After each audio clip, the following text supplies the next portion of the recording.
Retour en Alsace pour terminer cette édition.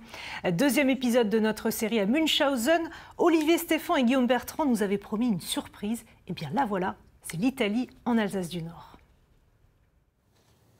Bonjour à toutes et à tous. Aujourd'hui, c'est l'Italie à Münchhausen. Rome, Florence, Sienne, Venise, Milan, Urbino, mais aussi peintres et sculpteurs. Michel-Ange, Fra Bartolomeo, Guidorini, Albertini, tous ici. Enfin, pour être précis, leur ambiance, leur copie est ici, plus précisément à l'église Saint-Pantaléon. Et tout ça, ça fait une sacrée histoire et même une histoire sacrée.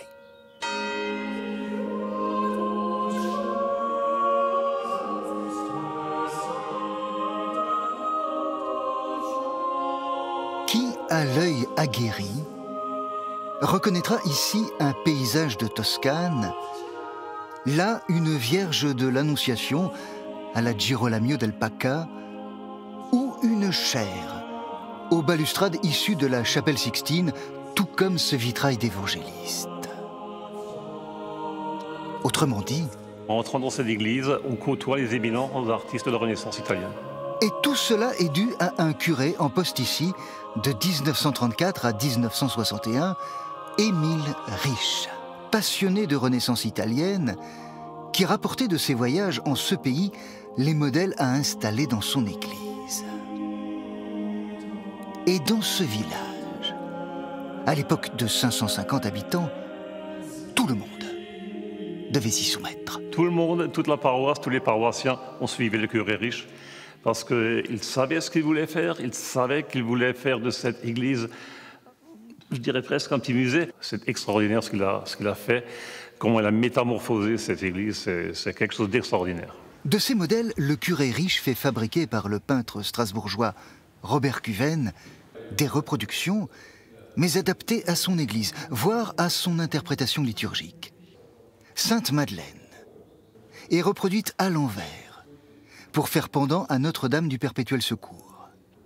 Les chevaux entourant Saint-Sébastien ont disparu.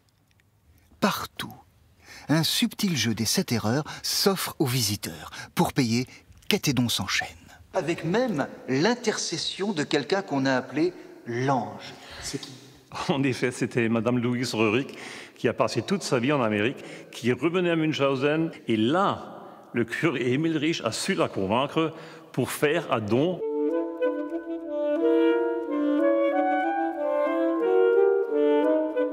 Ce sera 7 copies en marbre de la Pietà de Michel-Ange, visible à Rome. Les corps de métier du village sont réquisitionnés, les jeunes filles requises à la peinture. C'était pas des travaux forcés, c'était tout à fait normal pour les paroissiens de Münchhausen, parce que c'était leur église, à eux.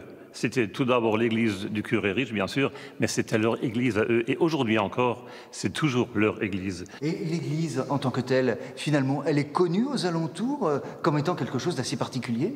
Ah oui, l'église est très très connue. D'ailleurs, lors de la journée du patrimoine, en septembre, il y a toujours des visites qui se font ici à l'église. C'est un bout de Renaissance italienne, ici, dans l'Alsace du Nord. Tout à fait, c'est bien ça, oui. On break.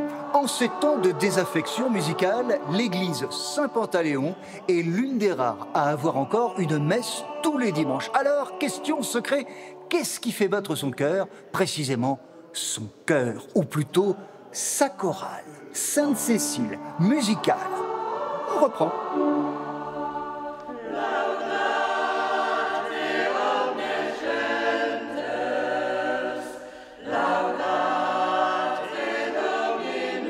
Il y a comme des gens qui viennent des fois de l'extérieur. Ah, vous chantez bien Münchhausen. Alors on vient à Münchhausen. Ça donne un engouement pour rehausser toutes les cérémonies qui se font ici, dans cette très très belle église de Renaissance italienne. Vous y êtes sensible, vous, au cadre? Écoutez, à 14 ans, je suis venu ici dans cette église. Quand j'ai vu les tableaux de Robert Cuven, quand j'ai vu là, le plafond du palais de Mantoue, tout ça, c'était magnifique pour moi. On est, dans un rêve, parce que le cadre est beau, les couleurs sont belles, et tout ça, c'est associé. La culture, les belles choses, avec le chant. On vient de voir la religion hier, vous vous en souvenez, on parlait d'eau et il y a un lien financier entre le delta de la Sauer et le bien-être de l'Église. ce sont les barques à fond plat. Ah, comment ça?